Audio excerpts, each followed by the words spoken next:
Hello friends, next question हमारे सामने ये है। Suppose you are told that the linear size of everything in the universe has been doubled overnight. इसको ऐसे समझेंगे। सपोज कीजिए डे वन, ठीक है। डे वन में ए और बी पॉइंट हैं, ये दो। इन दोनों पॉइंट्स के बीच में जो लेंथ है वो क्या थी? L metre. ठीक है, एल मीटर थी। ये कोई थ्रेड मान लीजिए, ए और बी पॉइंट के बीच में कोई धागा मान लीजिए, या कोई स्टिक मान लीजिए, या कुछ भी, मतलब जो लीनियर लेंथ का आप समझ लीजिए, वो एल मीटर थी। ठीक है। अब हुआ क्या, ओवरनाइट डे टू में ये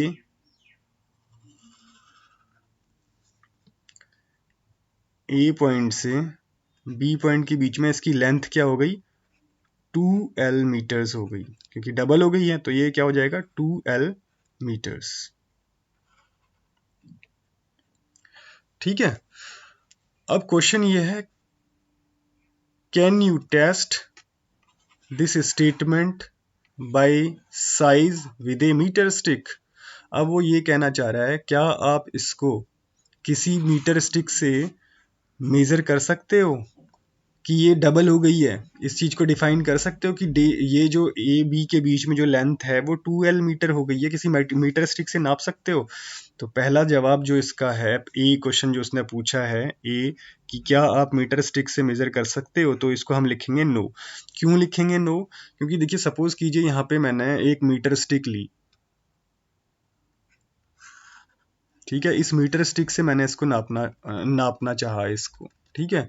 अगर सपोज कीजिए इसने मेरे को रीडिंग एल मीटर ही दी, ठीक है, लेकिन अब ओवरनाइट ये मीटर स्टिक भी तो डबल हो गई है, तो ये जो मीटर स्टिक है अब ओवरनाइट ये भी डबल हो गई है, तो ये जो रीडिंग देगी ये अभी भी मुझे एल मीटर ही देगी। ये अभी भी मुझे रीडिंग क्या देगी? एल मीटर देगी, 2L मीटर नहीं देगी। क्यों? मेरे पास इसका ऐसे सीधे सीधा आंसर है। सपोज कीजिए मेरे पास 10 मीटर था। अब इसको सीधे सीधे ऐसे समझते हैं। सपोज कीजिए ये स्केल मेरा 1 मीटर का है, ठीक है, और इसके नीचे मैंने एक लकड़ी ली है जिसको मैंने पिछली रात नापा था, वो भी 1 मीटर का है। ठीक है। तो अब मैं जब इस स्केल से इस फुट्टे को नापूंगा, तो 1 मीटर डिवाइड बाई 1 मीटर कितना हो गया? 1 यूनिट। ठीक है, 1 यूनिट यानी कि 1 यूनिट ऑफ दिस स्केल। तो यानी कि कितना आया? 1 मीटर डिस्टेंस आया हमारा इसको नापने में। अब जब हम डे टू में गए, डे टू में क्या हुआ? ये जो स्केल था ये थोड़ा बड़ा हो गया। कितना हो गया? डबल हो गया। 2 मीटर का स्केल बन गया ये।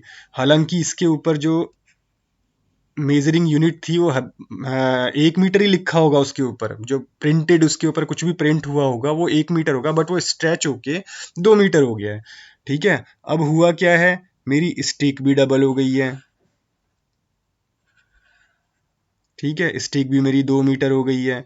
तो अब जब मैं इस स्केल से इसको नापूंगा, तो क्या होगा? स्टिक की लंबाई है और 2 मीटर के स्केल से ही मैं उसको नाप रहा हूं, तो कितना यूनिट मिला मेरे को? 1 यूनिट। 1 यूनिट यानी कि एक स्केल। ठीक है, और मेरा स्केल कितने मीटर का है? जो प्रिंट है उस पे वो है 1 मीटर। तो देखो, पिछली पिछली रात में भी मेरा जो 1 यूनिट थी वो 1 मीटर थी, और अब जो मेरी यूनिट आई है वो भी 1 मीटर आई है। तो यानी कि वो क्या है, स्केल तो मेरा डबल हो गया है, लेकिन उसके ऊपर जो प्रिंट है वो प्रिंट स्ट्रेच होके भी डबल हो गया है, लेकिन वो इसलिए वो 1 मीटर को, 2 मीटर को 1 मीटर ही दिखा रहा है अगले दिन भी। तो नो इसका आंसर है। ठीक है ना, क्योंकि मीटर स्केल क्या है, बेसिकली पिछली पिछली बार जो अपनी 1 यूनिट दे रहा था वही यूनिट 1 यूनिट नेक्स्ट डे भी दे रहा है, क्योंकि वो भी डबल हो गया है। और हमें क्या लग रहा है कि वो 1 ही मीटर की स्टिक है, बट एक्चुअल में वो क्या है, डबल हो गई है। ठीक है। देन नेक्स्ट वो ये कह रहा है कि क्या आप स्पीड ऑफ लाइट से मेजर कर सकते हैं, जो कि एक यूनिवर्सल कांस्टेंट है, आपको पता है?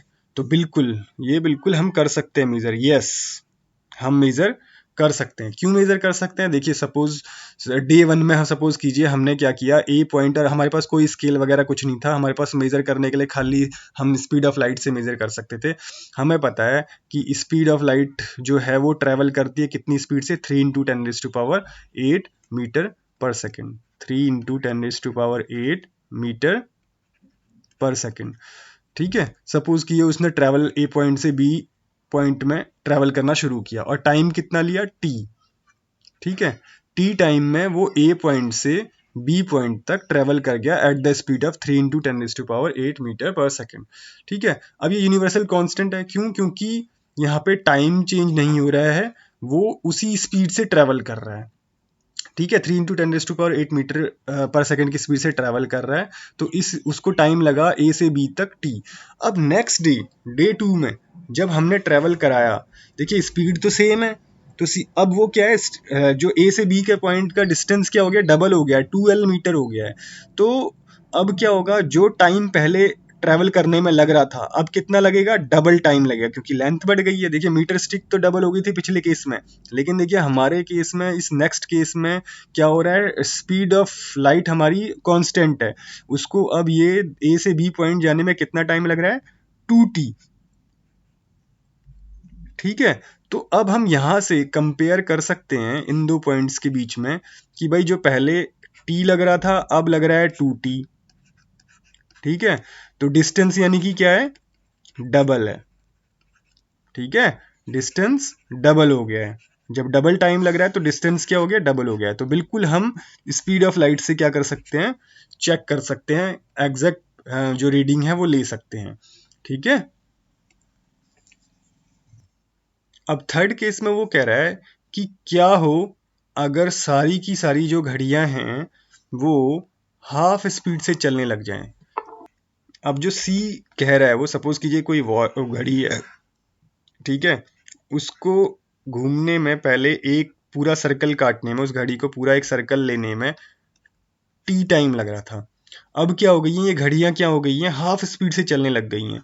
ठीक है, तो ये जो वॉच थी, अब इसको पूरा सर्कल लेने में एक कितना टाइम लगेगा, 2T टाइम लगेगा, क्योंकि स्पीड हाफ हो गई है, यानी कि टाइम क्या हो गया है, अब तो इसको डबल लग रहा है। ठीक है, तो अब यहाँ पे देखिए, इसको समझने की बहुत ज़्यादा ज़रूरत है। यहाँ पे आप थोड़ा सा दिमाग लगाइए कि अब हमारा इसने एक कंडीशन और डाल दी है तीसरे केस में कि भाई हमारा जो टाइम है ना वो अब डबल हो गया है किसी भी चीज़ को कवर करने में, मतलब जो टाइम वाला जो हमारा पैरामीटर है वो डबल हो गया, क्योंकि घड़ी हमारी क्या हो गई है, स्पीड उसकी क्या हो गई है, हाफ हो गई है। अब हमें पता, देखिए जो डे 1 था, ठीक है, डे 1 में 1 सेकंड में स्पीड ऑफ लाइट वैक्यूम में कितना ट्रेवल कर रही थी, 3 × 10⁸ मीटर। बट अब क्या है, डे 2 में क्या हो जाएगा, डे 2 में ये इफेक्ट आ गया, क्योंकि अब इसने कंडीशन डाल दी कि हमारा जो है वो टाइम भी क्या हो गया है, चेंज हो गया है। तो डे 2 में अब उसको कितना टाइम लग रहा है, 2 सेकेंड्स लग रहे हैं 3 × 10⁸ मीटर ट्रेवल करने में। ठीक है, क्योंकि उसने बता दिया कि भाई आपका जो है, जो टाइम जो हो गया है वो स्लो हो गया, running at half the speed.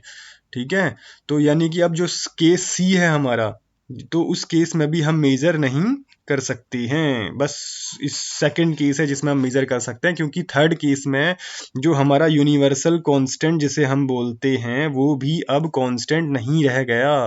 Universal constant हमारा चेंज हो गया। यूनिवर्सल कांस्टेंट अगर चेंज हो गया तो अब वो सेम नहीं रह गया, उसको हम यूज़ नहीं कर सकते। ठीक है, तो यानी कि इसके जो 3 केस इसने बताया उसमें हम सिर्फ दूसरे केस में हम मेज़र कर सकते हैं, अदरवाइज अब जो बाकी 2 केसेस हैं उसमें हम जो हमें रीडिंग मिलेगी वो एक्चुअल नहीं मिलेगी। ठीक है।